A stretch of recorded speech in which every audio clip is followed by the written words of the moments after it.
ॐ सहना भवतु सहनौ भुनक्तु सह वीर्यं करवावहै तेजस्विनावधीतमस्तु मा विद्विषावहै। ॐ शान्ति शान्ति शान्तिः। हरिः ॐ श्रीगुरुभ्यो नमः। हरिः ॐ। ॐ सहस्रशीर्षा पुरुषः सहस्राक्षः सहस्रपात् स भूमिर्विश्वतो वृत्वा अत्यतिष्ठद्दशाङ्गुलम्। એ પુરુષ વિરાટ પુરુષનું વર્ણન કે દરેક માથા કે દરેક અંગ વડે જે વ્યક્ત થઈ રહ્યો છે આ ઈશ્વર જ છે. આ બધાના અંગો એ આ ઈશ્વરના જ અંગ છે. એ જ આ બ્રહ્માંડમાં વ્યાપીને છે અને એ બ્રહ્માંડથી અતીત પણ છે. એટલે અભિન્ન નિમિત્ત ઉપાદાન કારણ છે.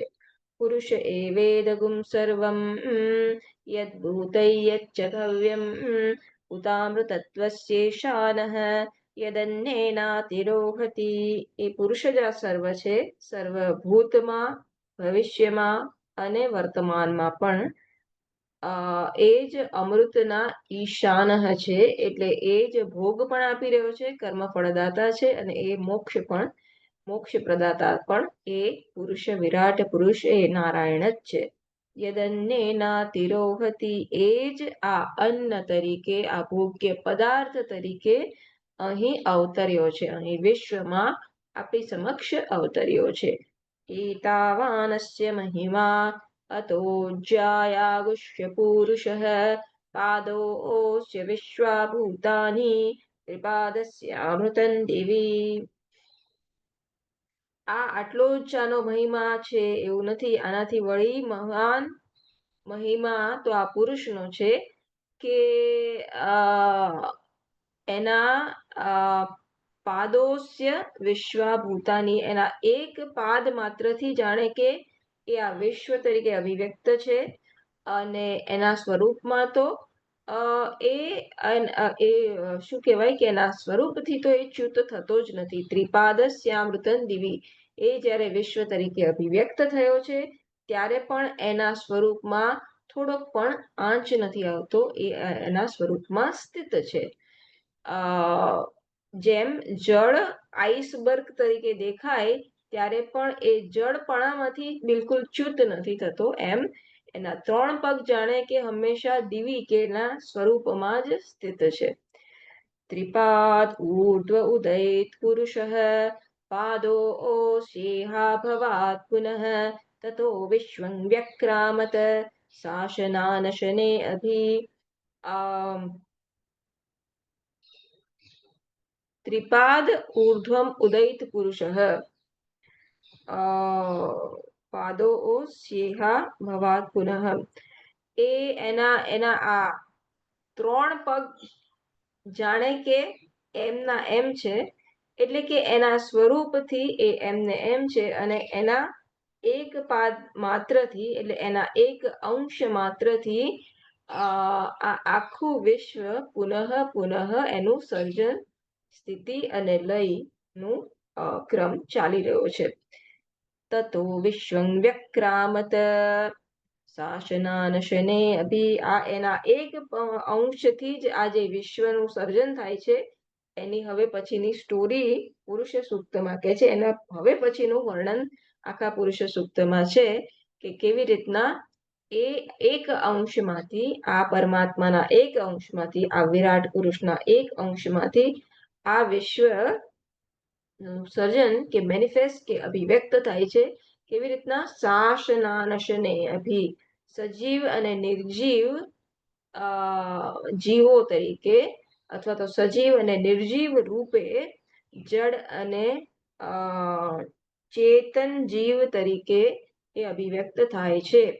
તસ્માદ વિરાડ જાયત વિરાજો અધિપુરુષ સજાતો અત્યરિચ્યત પશ્ચાદ ભૂમિમથો પુરઃ. એમાંથી પહેલા શું સર્જન થયું? તો હવે સર્જનનો ક્રમ, એવોલ્યુશન કહે છે કે પહેલા વિરાટ એટલે કે અવ્યક્ત અથવા તો માયાજનની, એનાથી પછી હિરણ્યગર્ભ વિરાજ એટલે હિરણ્યગર્ભ જન્મ્યું. પછી સજાતો અત્યરિચ્યત એ હિરણ્યગર્ભ વૃદ્ધિ પામ્યો. અને પછી શું થયું? પશ્ચાત ભૂમિ મથવો પુરઃ. પછી આ સર્વ બ્રહ્માંડ કે ભોગ જ્યાં ભોગવવાના છે એ ભોગનું સ્થાન, અને પછી ભોગ જેના વડે ભોગવવાના છે એ ભોગનું સાધન એટલે કે આપણા શરીરો. એટલે બ્રહ્માંડ ની કલ્પના કરવામાં આવી, અને પછી એમાં શરીરોની કલ્પના કરવામાં આવી. કલ્પનાની સ્તરે હજુ છે, ધીરે ધીરે પછી એ કલ્પના સ્થૂળ ભાવે અભિવ્યક્ત થાય છે. યત પુરુષેણ અવિષા દેવા યજ્ઞમતન્વત વસંતો અસ્યાસીદાજ્યમ ગ્રીષ્મ ઇદ્મ શરદવિઃ. તો બધા દેવોએ એટલે કે આપણી જીવોની બધી સાત્વિક વાસના, અથવા દેવોએ એટલે જે સિદ્ધ પુરુષો જે લય કાળમાં પણ જે હંમેશા હોય છે, નિત્ય હોય છે, એ દેવોએ યજન કર્યું. શેના વડે યજન કર્યું? આ પુરુષ વડે. કયા પુરુષ? વિરાટ પુરુષ વડે એમને યજન કર્યું. તો યજન માટેની સામગ્રી તો હતી નહીં. તો ધીરે ધીરે હવે એ જે પણ સામગ્રીની જરૂરિયાત છે એની કલ્પના કરવામાં આવે છે કે હા, મારું ક્રિએશન હું કેવી રીતના કરીશ, એક વિચાર એની વૃદ્ધિ થઈ. જેમ સ્વામીજી આવે એની હું કેવી રીતના ભિક્ષા આપીશ, શું આપીશ, એ બધી વૃદ્ધિ થાય છે. કે હું બુક લખીશ તો કેવી રીતના લખીશ, તો એની વૃદ્ધિ થાય છે. કોઈ પણ પ્રોજેક્ટ હાથમાં લો, કેવી રીતના કરીશ, પહેલા તો આ કરીશ અને પછી એ સંકલ્પની વૃદ્ધિ થાય છે. એ રીતના અહીં પણ વૃદ્ધિ થાય છે. તો આ યજ્ઞ માટેની જે પણ સામગ્રી હોય, સરખો કાળ, સરખું હવન, શું કહેવાય, હવેશ, લાકડા, ઘી, આ બધાની જરૂરિયાત, જેનું બલિ આપવાના છે એ બધાની જરૂરિયાત થઈ અને ધીરે ધીરે સંકલ્પથી કેવી રીતના એનું વિઝન બહાર થવા લાગ્યું. તો પહેલા સમય, કાળની કલ્પના થઈ. તો આ વસંત, ગ્રીષ્મ એ પ્રકારે કાળનું કલ્પના કરવામાં આવે છે. સપ્તાસ્યાસન પરિદયઃ ત્રિસપ્ત સમિદઃ કૃતાઃ દેવા યજ્ઞં તન્વાનાઃ અબધ્નન પુરુષમ પશુમ. તો એ જ કાળને કેવી રીતના હું ક્લાસિફાઈ કરીશ, ડાયવર્સિફાઈ કરીશ, એ ડિટેલમાં ઋતુ પ્રમાણે એક્સેટ્રા એક્સેટ્રા, એની કલ્પના વિશેષ રૂપે હવે ભગવાન કરે છે આ શ્લોકમાં. પછી દેવા યજ્ઞં તન્વાનાઃ, આ પ્રકારે દેવા યજન ચાલુ રાખે છે. અને એ યજ્ઞમાં હોમવાનો જે પશુ છે એ કોણ છે? આ કેવું કરે છે યજ્ઞ? સર્વહૂત યજ્ઞ કરે છે, જેમાં સર્વશ એ હજુ આવશે. પણ એ સર્વહૂત યજ્ઞ છે તો બધું જે છે અથવા તો શ્રેષ્ઠ છે એનું હોમ આપવાનો છે, એનું સમર્પણ કરવાનું છે. તો શ્રેષ્ઠ વસ્તુ એમની પાસે શું છે? તો આ વિરાટ પુરુષ છે. તો એમનો હોમ એ એમને બલિ કરવાના છે. તો એને આ યુપ, જે થાંભલો હોય છે કે જ્યાં પશુને બાંધે છે યજ્ઞમાં હોમ માટે, તો ત્યાં આ વિરાટ પુરુષને જાણે કે બાંધ્યો છે. સંકલ્પથી આ બધું થઈ રહ્યું છે, પણ જાણે કે બાંધ્યો છે. અહીં યજ્ઞમ બર્હિષિ પ્રોક્ષન્ન પુરુષમ જાતમગ્રતઃ તેન દેવા અયજંત સાધ્યા ઋષયશ્ચયે. તો આ યજ્ઞમાં આ બધું જે સામગ્રી છે, પુરુષ છે, એ બધાનું પહેલા પ્રોક્ષણ કરે છે. સામગ્રીને પ્યોરિફાઈ કરે છે, પ્રોક્ષણ કરે છે, એ પ્રોક્ષણના સંસ્કાર કરે છે. અને આ પ્રકારે દેવો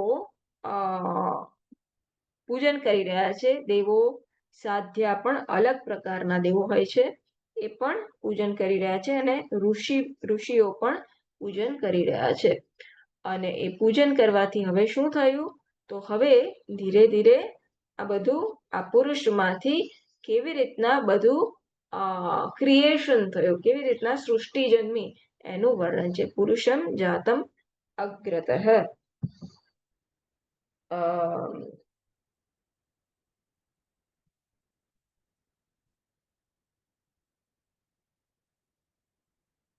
ક્યાં ગઈ?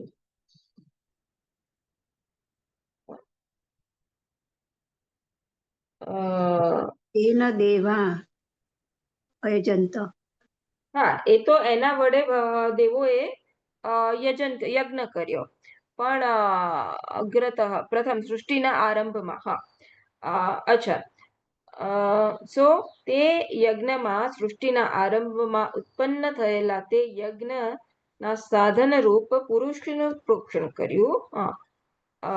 પુરુષ જાતમ, ઉત્પન્ન, જાતમ એટલે ઉત્પન્ન થયેલા પુરુષ ને અગ્રતઃ પ્રથમ સૃષ્ટિના આરંભમાં આ રીતના પ્રોક્ષણ કર્યું. ઓકે, સારું. પ્રોક્ષણ કર્યું. ઓકે, હવે શું થાય છે? તો તસ્માત યજ્ઞાત સર્વહુતઃ સંભૃતમ પૃષદાજ્યમ પશુગુસ્તાગુશ્ચક્રે વા યવ્યાન આરણ્યાન ગ્રામ્યાશ્ચયે. હવે યજ્ઞમાંથી આ સર્વહૂત યજ્ઞ જે સંપન્ન થયો કે કર્યો, મનથી સંકલ્પ કર્યો, એની હવે બીજું શું થાય? યજ્ઞ કર્યા પછી યજ્ઞનું ફળ મળે. તો એમાંથી શું થયું? હવે ધીરે ધીરે કેવી રીતના એ સૃષ્ટિ થઈ, કેવી રીતના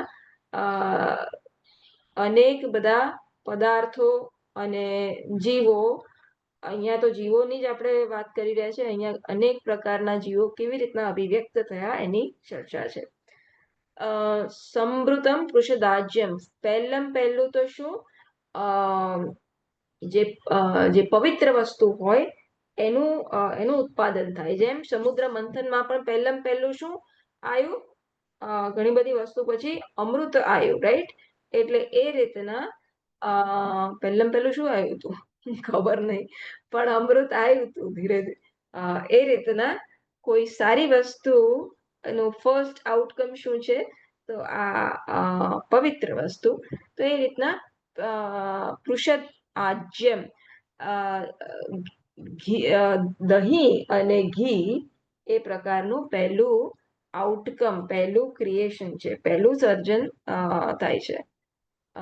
પછી પશુ ગુષ્ટા ગુશ્ચક્રે વા યવ્યાન આરણ્યાન ગ્રામ્યાશ્ચયે. પછી પશુઓ નું સર્જન થાય છે. કેવા પ્રકારના પશુઓ? આરણ્યાન અને ગ્રામ્યાશ્ચય, એટલે વાઇલ્ડ એનિમલ્સ અને ડોમેસ્ટિક એનિમલ્સ, એટલે આપણા સિંહ અને વાઘ એ બધા, અને આપણા ઘોડા અને શું કહેવાય કે ગાય એક્સેટ્રા, જેને આપણે ઉપયોગમાં લઈ શકીએ. તસ્માત યજ્ઞાત સર્વહુતઃ રુચસામાનિ જગ્નિરે છંદાગુંસી જગ્નિરે તસ્માત યજુસ્તસ્માદ જાયત. પછી શેનું સર્જન થયું? તો આ મંત્રોનું સર્જન, આ વેદ મંત્રોનું સર્જન થયું, અથવા તો વેદોનું સર્જન થયું. કેમ વેદોનું સર્જન થયું? કારણ કે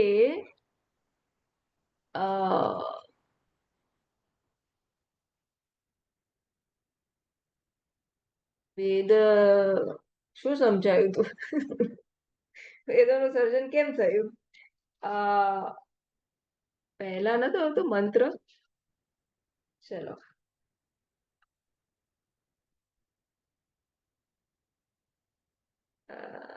સ્વામીજીએ ક્યાંક તો લખ્યું હશે ને, ક્યાંક લખ્યું હશે.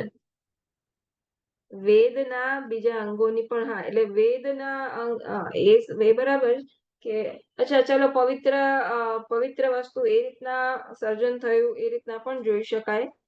પણ મારો ખ્યાલ એવો હતો કે મંત્રોની યજ્ઞમાં જરૂર પડે એ પ્રકારે આ મંત્રોનું સર્જન થયું, અથવા તો વેદનું સર્જન થયું, એ પ્રકારનો મારો ખ્યાલ હતો. અહીંયા શું લખ્યું છે? તો સામાન્ય જગીરે છંદો તસ્માત. હા, એ બધું તો વેદ સ્વામીજીએ એનું શું કહેવાય કે સમજાવ્યું છે કે યજુર્વેદ શું ને આ બધું શું. હા હા ઓકે. હા બરોબર. કશો વાંધો નહીં, ચલો વાંધો નહીં. આપણે બંને રીતના જોઈ શકીએ કે યજ્ઞમાં અથવા તો હા એ રીતના પણ કેમ આનું સર્જન થયું, કારણ કે આપણને આપણા કર્મમાં પણ આપણે જે કંઈ પણ કરીએ છીએ એના માટે પણ આ ઉપયોગી વેદો છે કે એ આપણું ગાઈડન્સ જીપીએસ બની રહે કે આપણે શું કરવું, કેવી રીતના કરવું, એનું સાધ્ય સાધન આપણને આખું ટેમ્પલેટ આપે છે એના માટે પણ. અને પવિત્ર વસ્તુની સર્જન થઈ રહી છે, તો એ પ્રકારે આ એક અતિ ઉત્તમ પવિત્ર શું કહેવાય પવિત્ર વસ્તુ તો ના કહેવાય ને, ગ્રંથ માટે વેદ માટે હું વસ્તુ તો એટલે ભગવાનનું આ પ્રકારે અભિવ્યક્તિ થાય છે. ક્યાં ગઈ પછી? હા, અહીંયા પછી શું છે?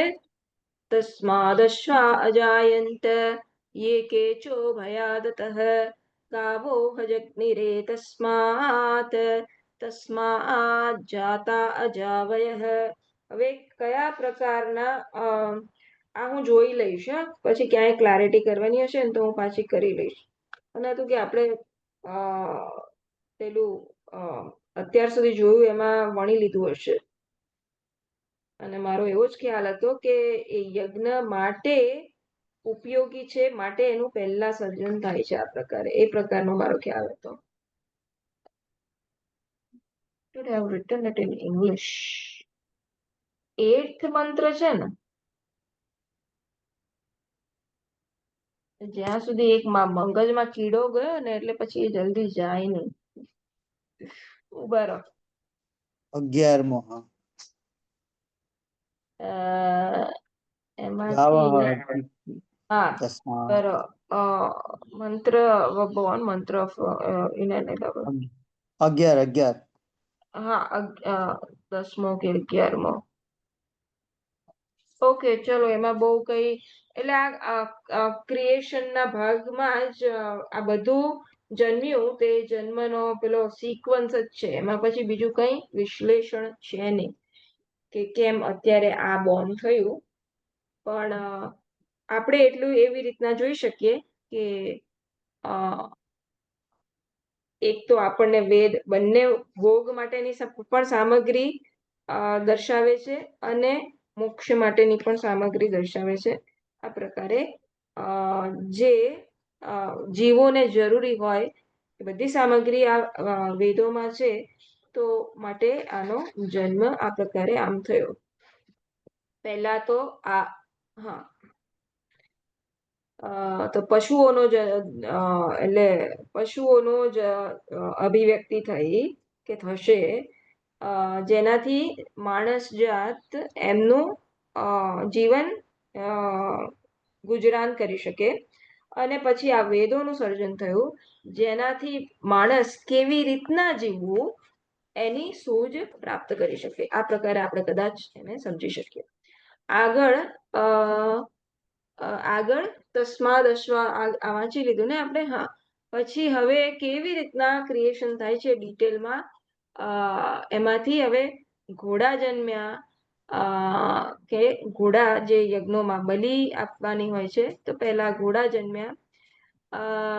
એકે ચો ભયાદત, પછી બધા બે શું કહેવાય કે બે દાંતની હારમાળા વાળા એ પ્રકારે બધા પશુઓનું ઉત્પત્તિ થઈ. ગાવો હજગ્નિરે તસ્માત, પછી ગાય બળદ એક્સેટ્રાનું જન્મ થયો અથવા તો અભિવ્યક્તિ થઈ કે એ પ્રકારે કલ્પના થઈ કે પછી હું આ પ્રકારે એની અભિવ્યક્તિ કરીશ.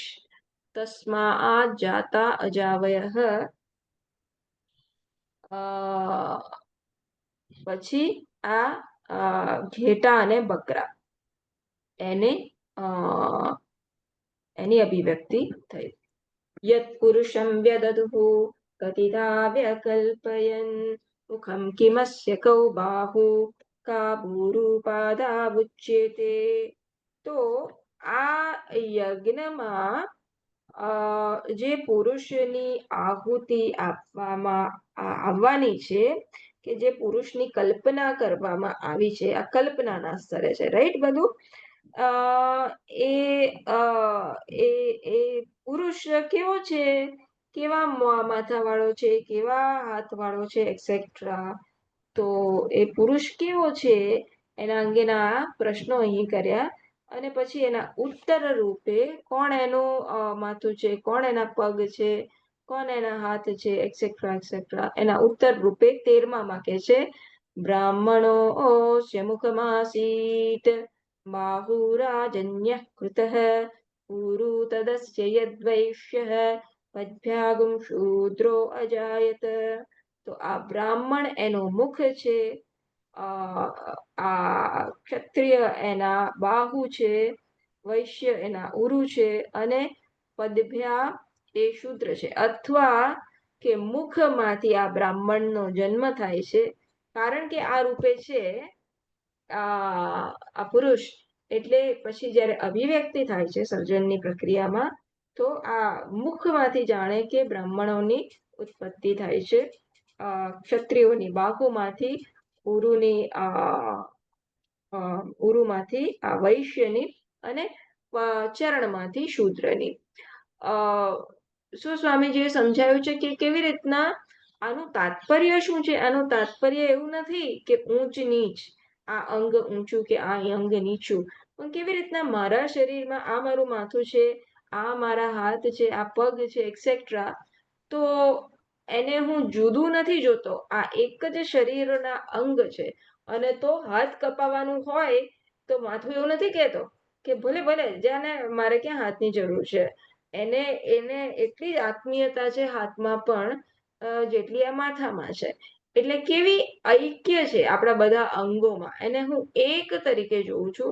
એ રીતના આ બ્રાહ્મણ, ક્ષત્રિય, આ બધા અંગો જ છે, આ વિરાટ પુરુષની અભિવ્યક્તિ જ છે. તો એમાં એ ઐક્ય દર્શાવવા માટે આ પ્રકારની કલ્પના અને આ પ્રકારની રજૂઆત કરે છે કે એ બધા આ એક જ વિરાટ પુરુષના અંગો છે. અને માટે આપણે આપણું ધ્યાન ઐક્ય તરફ જાય, કે કેવી રીતના આપણે વિવિધ અંગોમાં પણ ઐક્યનું દર્શન કરી શકીએ. અને જે ભેદભાવ કરે છે કે આ બ્રાહ્મણ, આ તો ક્ષત્રિય, આ શૂદ્ર, આ બધી સોસાયટીમાં જે છે એનાથી આપણે ઉપર ઉઠીએ. એટલે વેદોમાં, શાસ્ત્રોમાં, શ્રુતિમાં તો ક્યાંય એ ઊંચ નીચ હતી જ નહીં. એની દ્રષ્ટિ તો ખૂબ ઉદાર પહેલેથી જ રહેલી છે, શરૂઆતથી જ વેદમાં જ રહેલી છે. તો ઊંચ નીચ તો આપણે જીવે ક્રિએટ કરેલી છે. આ ઊંચ નીચનું સ્તર લાવીને આપણે વેદનું જાણે કે પતન કર્યું છે. એ આપણા જીવની કલ્પના છે. વેદોએ એ રીતના નથી કર્યું. વેદોએ તો ખાલી આ રીતના ડિવિઝન ઓફ લેબર દર્શાવ્યું છે કે કેવી રીતના માથું જે કામ કરે એ હાથ ના કરે. એ પ્રકારે એક ડિવિઝન ઓફ લેબર ઉભું કરી આપ્યું કે જેથી કરીને એક વ્યવસ્થા ઊભી થાય. અને વ્યવસ્થા ઊભી કરવા છતાં એક ઐક્યનું દર્શન મેન્ટેન કરી શકીએ. ભેદભાવ તરીકે ના જોઈએ, પણ વ્યવસ્થા એક ઊભી કરી. અને એ વ્યવસ્થા એ વાસ્તવિકતા છે. આપણે કાસ્ટ સિસ્ટમને, it is not a caste system, એ એક વ્યવસ્થાની સિસ્ટમ છે. અને આપણે લેબલ ના લગાવીએ કે આ બ્રાહ્મણ અને આ ક્ષત્રિય, તેમ છતાંય સોસાયટીમાં આપણે આવા ઓક્યુપેશન પણ જોઈએ જ છે કે એક એડમિનિસ્ટ્રેટિવ વર્ગ હોય, એક શિક્ષણ વર્ગ હોય, એક ક્ષત્રિય જે પ્રોટેક્ટ કરે એ વર્ગ હોય, અને એક આ સેવાના કાર્યમાં હોય. એ ગમે ત્યાં આપણે યુએસ કે યુરોપ કે ઇવન નોન હિન્દુ કલ્ચર કે નોન વૈદિક કલ્ચરમાં જઈએ તો બધે આ પ્રકારની વ્યવસ્થા તો આપણે જોઈએ જ છે. તો આ વ્યવસ્થાનું રૂપ, આ વ્યવસ્થાનું નામ જાણે બ્રાહ્મણ, ક્ષત્રિય આ પ્રકારે કરવામાં આવ્યું હતું. સો ઊંચ નીચનો સવાલ નથી. શ્રુતિ નું દર્શન તો ઐક્ય નું છે કે જો તમે આ ઐક્યને જુઓ કે આ બધું એક જ વિરાટ પુરુષમાંથી જન્મ્યું છે, આ એક જ વિરાટ પુરુષના અંગ છે, તો તમે એમાં ભેદભાવ ના કરો. પણ કેવી રીતના આ બ્રાહ્મણ ક્ષત્રિય એ બધાની જે અભિવ્યક્તિ થઈ એ પણ આ યજ્ઞના રૂપમાં થઈ. ઇમ્પોર્ટન્ટ ઇઝ આ યજ્ઞના રૂપમાં થઈ. ઓકે, હવે પછી શું? ચંદ્રમા મનસો જાતઃ ચક્ષો સૂર્યો અજાયત મુખાદિન્દ્રશ્ચાગ્નિશ્ચ પ્રાણાદ્વાયુરજાયત. હવે યજ્ઞમાં જે દેવતાઓની આપણને યજ્ઞ કરવા માટે જે દેવતાઓની જરૂર પડે, જે આપણે દેવતાઓને ઇન્વોક કરીએ, તો એ દેવતાઓની પણ જરૂર પડશે. તો હવે એની કલ્પના કરે છે કે એ દેવતાઓને કેવી રીતના અભિવ્યક્તિ થશે, કારણ કે પેલા તો કશું જ નતું ને, સૃષ્ટિના પ્રારંભમાં કશું જ ના હોય, દેવતાઓ પણ ના હોય. પેલા તો પછી કોણ કલ્પના કરી રહ્યું છે, કોણ હોમ કરી રહ્યું છે? તમે દેવોની વાત કરી રહ્યા છો ને, એ અમુક 2-3 સિદ્ધ દેવતા હોય એની જ, પણ બીજા બધા જે દેવ હોય, ઇન્દ્ર હોય, આ બધાની હજુ અભિવ્યક્તિ થઈ નથી. તો એ કેવી રીતના થશે? તો એ આ સંકલ્પથી થશે. આ જે સર્વયજ્ઞ હુત હોમ, સર્વહૂત હોમ દેવો કરી રહ્યા છે, વિરાટ પુરુષ ના હોમવાને સંકલ્પથી, એના વિધિન દેટ એ સંકલ્પમાં જ આ એ વણી લેશે. સૃષ્ટિ કેવી રીતના થશે એમાં આ વણી લેશે કે ભાઈ ઓકે, હવે હું દેવતાઓને કોને ઓફિસર બનાવીશ? મારે કંપની ખોલવાની છે, તો સીઈઓ વિચારે છે કે હા ચલો ડિપાર્ટમેન્ટો બધા ધીરે ધીરે કેવી રીતના કરીશ, ડિપાર્ટમેન્ટલ હેડ કોને બનાવીશ, એ રીતના. તો કયા કયા દેવતાઓ કેવી રીતના એની અભિવ્યક્તિ થશે? તો ચંદ્રમા મનસો જાતઃ, ચંદ્રમા 38 પેજ ઉપર આપણી સ્વામીજીની પુસ્તકમાં એ ચંદ્રમા મનમાંથી ઉત્પન્ન થયો, સૂર્ય ચક્ષુમાંથી ઉત્પન્ન થયો, ઇન્દ્ર અને અગ્નિ મુખમાંથી તથા વાયુ પ્રાણમાંથી જન્મ્યો. કોના પ્રાણમાંથી, કોના મનમાંથી? આ વિરાટ પુરુષના મનમાંથી, આ વિરાટ પુરુષના ચક્ષુ એક્સેટ્રામાંથી આ દેવતાઓની જાણે કે અભિવ્યક્તિ થઈ.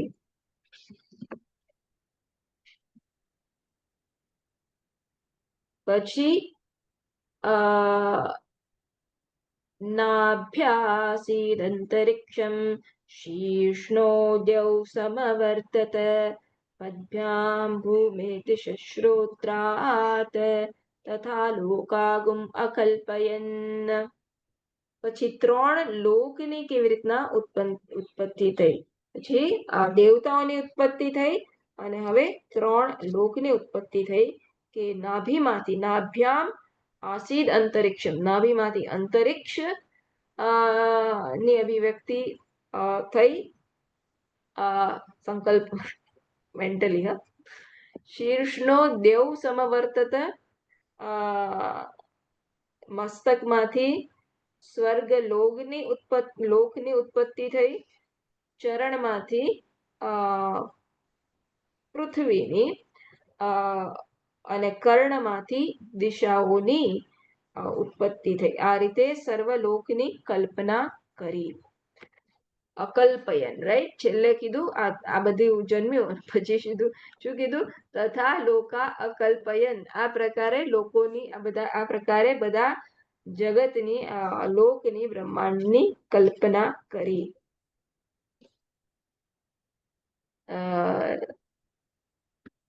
ઓકે, વેદાહમેતમ પુરુષમ મહાંતમ આદિત્યવર્ણં તમસસ્તુ પારે સર્વાણિ રૂપાણિ વિચિત્ય ધીરઃ નામાનિ કૃત્વા વિવદનયદાસ્તે.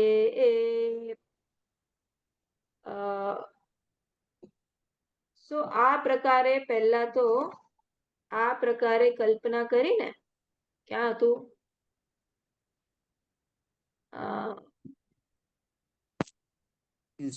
ક્યાં ગઈ? તથા લોકા અકલ્પયન. હા, બસ આ જ. તથા લોકા અકલ્પયન. આ પ્રકારે કલ્પના કરી તો સ્વામીજી એમાં દૃષ્ટાંત આપે છે કે તૈત્તિરીયમાં જેમ કે છે સો કામયત બહુશ્યામ પ્રજાયેતિ, એટલે પરમાત્માએ જાણે કે આ સૃષ્ટિનું સર્જન કર્યું, અથવા તો એમને એવી કામના કરી પહેલા તો કે હું બહુ બની જાઉં, પછી આ સૃષ્ટિનું સર્જન કર્યું અને એમાં જ પછી પ્રવેશ કર્યો, એમાં એ સૃષ્ટિ સર્જન કર્યું અને એમાં જ જાણે કે આઈડેન્ટિફાઈ થયો કે આ હું છું. જેમ સૂર્ય ના જે એમને કલ્પના કરી કે હું બહુ બની જાઉં, પછી આ એના રિફ્લેક્શન રૂપે એનું સર્જન થયું અને એમાં પ્રવેશ કરીને જાણે કે બહુ બની ગયો. એક જ જાણે બહુ તરીકે અભિવ્યક્ત થાય છે. બહુ તરીકે અભિવ્યક્ત થાય ત્યારે પણ વાસ્તવમાં એ એક જ છે. તો પાછા આવી જઈએ વેદાહમેતમ, એના પછીના મંત્રમાં. વેદાહમેતમ પુરુષમ મહાંતમ આદિત્યવર્ણમ તમસસ્તુ પારે સર્વાણિ રૂપાણિ વિચિત્ય ધીરઃ નામાનિ કૃત્વા વિવદન યદાસ્તે. જે 44 પેજ. જે સર્વજ્ઞ પુરુષ સર્વ શરીરને વિશેષ રૂપે નિષ્પાદિત કરીને તેમના નામ આપીને એ નામથી જીવ રૂપે વ્યવહાર કરતો રહે છે, એવા સર્વોત્કૃષ્ટ સૂર્ય જેવા તેજસ્વી અંધકારને પેલે પાર રહેલા પુરુષને હું અપરોક્ષ રીતે જાણું છું. આદિત્ય વર્ણન તમસસ્તુ પારે સર્વાણી રૂપાણી વિચિત્ય ધીરઃ. બધા જ રૂપોની રચના કરીને આ પુરુષે જાણે કે એમાં એન્ટ્રી મારી, એટલે કે આઈડેન્ટિફાઈ થયા, એટલે કે આ હું છું એવું તાદાત્મ્ય કરી બેઠા. અને હવે હું ઓળખું છું કે હા ભાઈ, હું જીવ આ વિરાટ પુરુષથી અન્ય નથી. આ વિરાટ પુરુષ જ આ પ્રકારે બધું બની ગયો અને મારા રૂપે પણ આ મુકેશભાઈ, કામિનીબેન, લલિતભાઈ અને પુષ્ટિ રૂપે પણ આ વિરાટ પુરુષ જ અભિવ્યક્ત થઈ રહ્યો છે. હા, હવે હું જાણી ગયો કે ભાઈ આ હું અને ઈશ્વર એ એમ ભિન્ન વસ્તુ નથી, એ ભિન્ન નથી, અમે એક જ છે.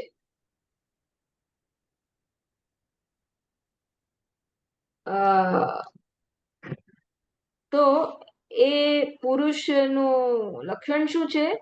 એ પુરુષનું લક્ષણ આદિત્ય વર્ણન. જાણે કે આ આદિત્ય કેવી રીતના પ્રકાશમાન હોય એવો જાણે કે પ્રકાશમાન છે. ભીવદન યદાસ્તે. અને આ બધા નામ રૂપ નું સર્જન કરી અને એ નામ રૂપ દ્વારા જ વ્યવહાર કરી રહ્યો છે. આ નારાયણ મારી જોડે હું મારા શું કહેવાય કે હું રીતિકા જોડે વ્યવહાર કરું તો હું રીતિકા જોડે વ્યવહાર નથી કરતી. નામાની કૃત્વા અભિવદન યદાસ્તે. આ નામ રૂપનું સર્જન કરી અને એ નામ રૂપ દ્વારા વ્યવહાર કરી રહેલો છે. તો આ માતા, પિતા, પુત્ર, પુત્રી, પૌત્રી એ રૂપે પણ કોણ વ્યવહાર કરી રહ્યો છે? એ આ વિરાટ પુરુષ, આ નારાયણ વ્યવહાર કરી રહેલો છે. આ રીતના હું હવે એ નામ રૂપને તાબે ના થવું અને એ નામ રૂપથી જે અભિવ્યક્ત થઈ રહ્યો છે, સંતા કુકડી જે રમી રહ્યો છે, આ ઈશ્વર કોસ્ચ્યુમ્સ પહેરીને, વેશ પહેરીને, પુત્રી, પૌત્રીના વેશ પહેરીને જે નારાયણ મારા સમક્ષ આવી રહ્યો છે, એ નારાયણ તરફ સતત મારી દ્રષ્ટિ મંડાયેલી હોય એને હું ચૂકવું નહીં. કશું પણ વ્યવહાર થતો હોય પણ ના, જે પણ હોય વ્યવહાર ભલે જે કરીએ તે, પણ ના, આ નારાયણ જ આ વેશ દ્વારા અભિવ્યક્ત થઈ રહ્યો છે, એ હું બિલકુલ પણ ચૂકવું નહીં. કામિનીબેન 2 જ છે એટલે હું નહીં વાર કરું. Okay 5 minute. સો 16મા મંત્રમાં આ પરમેશ્વરની નું વિઝન, પરમેશ્વરની સમજ, એનું જ્ઞાન આ સાધકને થાય છે કે હા આ પરમેશ્વર તો મારાથી ભિન્ન નથી. I know this most exalted person. What is the nature of this person? One who shines like sun. હું આ પરમેશ્વરના સ્વરૂપને હવે હું જાણી ગયો અને એનું સ્વરૂપ કેવું છે? આ સૂર્યના જેમ પ્રકાશમાન છે. આદિત્ય વર્ણન તમસસ્તુ પારે. જે નિત્ય પ્રકાશ સ્વરૂપ છે. એવું નહીં કે જેમ આપણે રાત અને દિવસ થાય એમ એવો પ્રકાશ નહીં, પણ નિત્ય પ્રકાશ સ્વરૂપ છે કે જે આપણે સુષુપ્તિમાં હોઈએ ત્યારે પણ પ્રકાશ સ્વરૂપ છે. એ પ્રકારનું આ ચૈતન્યનું સ્વરૂપ છે કે જે હંમેશા પ્રકાશમાન છે, કે જે શું કહેવાય કે તમસસ્તુ પારે, જે તમસને, જે અંધકારને વિરુદ્ધ પ્રકાશ, એવો પ્રકાશ નથી, અંધકારને પણ આવકારી લે છે એવો પ્રકાશ છે. શું કહેવા માંગે છે આપણે? કે આ એ સત્ય છે કે જે બીજા બધા અંધકારમય વસ્તુને મિથ્યાના લેવલમાં આપણને ઓળખાવી દે છે. So truth is one alone, everything else is મિથ્યા.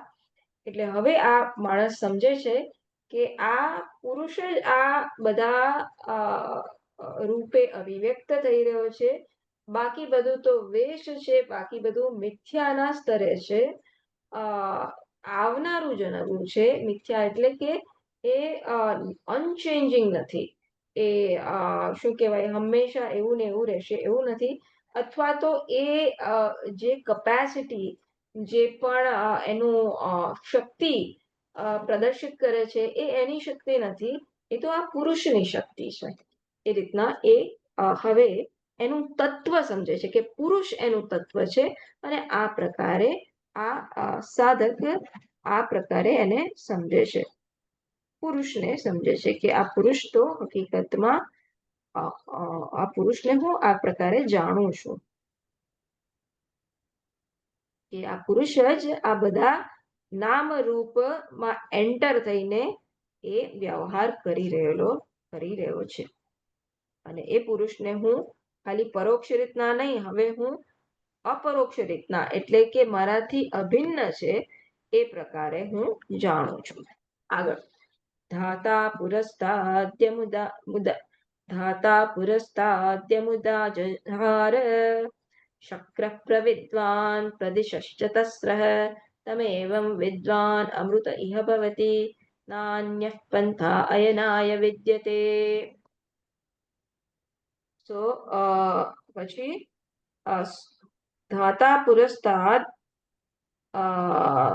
ધાતા કોણ? ધાતા પ્રજાપતિ. પુરસ્તાદ સૃષ્ટિના આરંભ કાળમાં યમ ઉદાજહાર,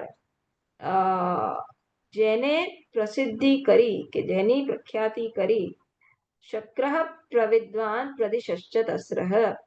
શક્ર એટલે ઇન્દ્ર, પ્રવિદ્વાન પ્રદિશશ.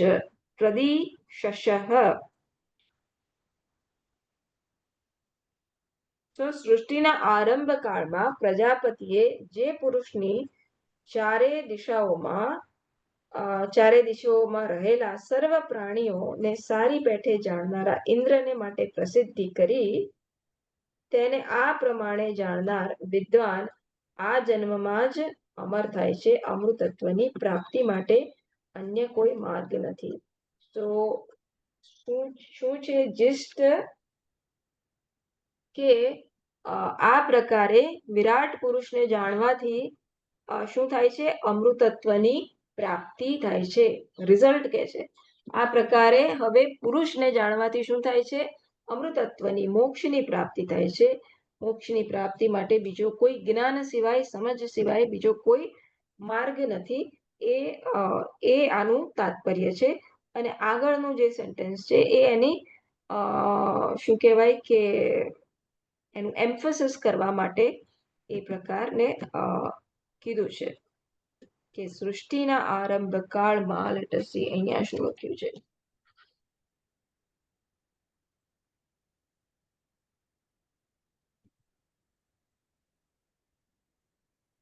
એટલે હું જ્યારે એક જળનું સત્ય હું જાણી લઉં તો હું સમુદ્રનું સત્ય જાણી લઈશ. અને આ પ્રકારે હું સૃષ્ટિનું જે તત્વ છે એ હું જ્યારે સમજી લઉં છું તો શું પ્રાપ્ત કરું છું? હવે હું મરણને અધીન થતો નથી. કયા મરણ?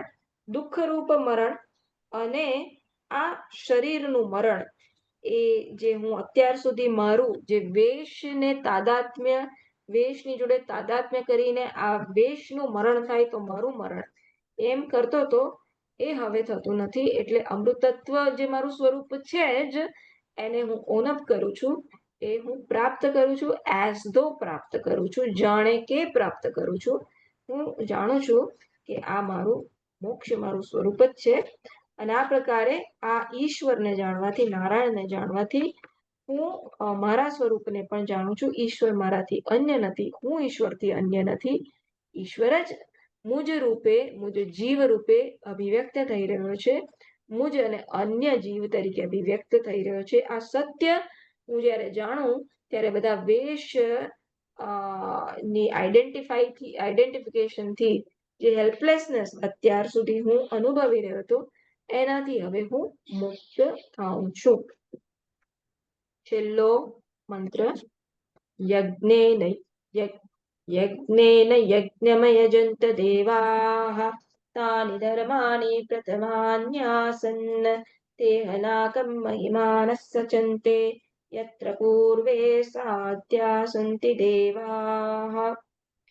આ પ્રકારે દેવતાઓએ યજ્ઞથી જ યજ્ઞનું યજન કર્યું. પૂજનના તે ધર્મો પ્રથમ હતા અને આ ધર્મના મહિમાને જાણનાર, ઉપાસના કરનારા ઉપાસકો તે સ્વર્ગને જરૂર પ્રાપ્ત કરે છે જ્યાં સૃષ્ટિના પૂર્વના સાધ્ય વગેરે દેવતાઓ છે. આ પ્રમાણે દેવતાઓએ યજ્ઞ વડે જ યજ્ઞનું યજન કર્યું. તો સર્જન કેવી રીતના કર્યું? આ યજ્ઞ રૂપે જ શું કર્યું? યજ્ઞનું યજન કર્યું. કેમ? આ યજ્ઞ એટલે કોણ? અહીંયા વિરાટ પુરુષ ને યજ્ઞ તરીકે સંબોધે છે કે આ પુરુષ સૂક્ત કોના માટે છે? વિરાટ પુરુષની સ્તુતિ માટે.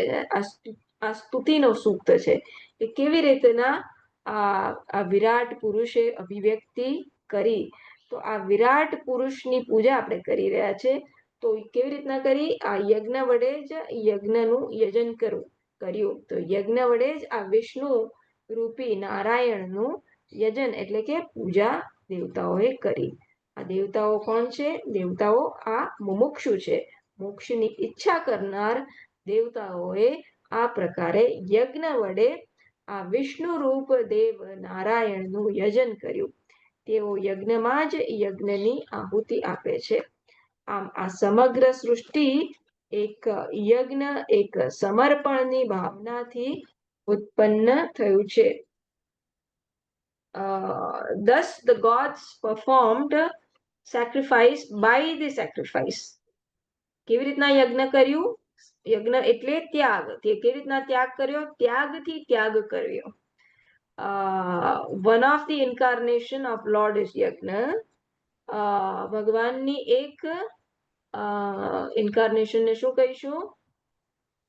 ચોથા અધ્યાયમાં શું આવે છે? સંભળાતું નથી, કોઈ બોલતું નથી. એનીવેઝ એ ઇન્કાર્નેશન શું છે? યજ્ઞ છે. વિષ્ણુ ભગવાન. તો યજ્ઞ એ વિષ્ણુ ભગવાનનું એક નામ પણ છે. અને આ કેવું યજ્ઞ છે? સર્વહૂત યજ્ઞ છે, જેમાં બધું જ પોતાનું સર્વસ્વ અર્પણ કરવામાં આવ્યું એવો આ યજ્ઞ છે. શું અર્પણ કરવાનું છે? અહંકાર એકલો અર્પણ કરવાનો છે. આ અહંકારની જ આહુતિ આપણે આપવાની છે. તો આપણે નામ રૂપ જોડે જ્યારે તાદાત્મ્ય કરીએ છીએ ત્યારે આપણે અહંકારને સંકુચિત કરી દઈએ છીએ. તો એ નામ રૂપના બદલે હવે આ સમષ્ટિ જોડે સંકળાઈએ તો એ અહંકારને પહેલા તો વિકસિત કરીએ અને પછી એ જેમ વિકસિત થશે તેમ અહંકાર સૂક્ષ્મ થતો જશે અને એ સૂક્ષ્મ થયેલા અહંકારનું પણ પછી હવે એનું સમર્પણ કરીએ એવો તાત્પર્ય છે. અહીં આપણે વિરામ લઈશું, પણ નેક્સ્ટ આપણે નારાયણ સૂક્તમાં જઈએ, નેક્સ્ટ ટાઈમ ત્યાં જઈશું. પણ એ પહેલા હું આ યજ્ઞનો જે કોન્સેપ્ટ છે એના ઉપર થોડું વધારે ડ્વેલ કરીશ. આપણે શરૂઆતમાં પણ આના વિશે વિચાર કર્યો હતો, પણ આજે છેલ્લે સ્વામીજીએ સમજાયું કે આપણે શું ટેક હોમ છે. એક તો કે આ કેવી રીતના આ જીવ અને ઈશ્વર અભિન્ન છે, પહેલું એ લેવાનું છે. બીજું કે આ કેવી રીતના સૃષ્ટિ સર્જન એક યજ્ઞની ભાવનાથી આ બધાનું સર્જન થયું, કે સમર્પણની ભાવનાથી બધું સર્જાયું. એવી રીતના આપણા જીવનમાં પણ કેવી રીતના સમર્પણ હોવું જોઈએ, સમર્પણ એટલે શું, એના વિશે થોડીક વધારે ચર્ચા કરીશું. તો અહીં વિરામ લઉં છું. ઓમ પૂર્ણમદ પૂર્ણમિદં પૂર્ણાત પૂર્ણમુદચ્યતે પૂર્ણસ્ય પૂર્ણમાદાય પૂર્ણમેવાવશિષ્યતે. ઓમ શાંતિ શાંતિ શાંતિ. હરિ ઓમ. શ્રી ગુરુભ્યો નમઃ. હરિ ઓમ. હરિ ઓમ.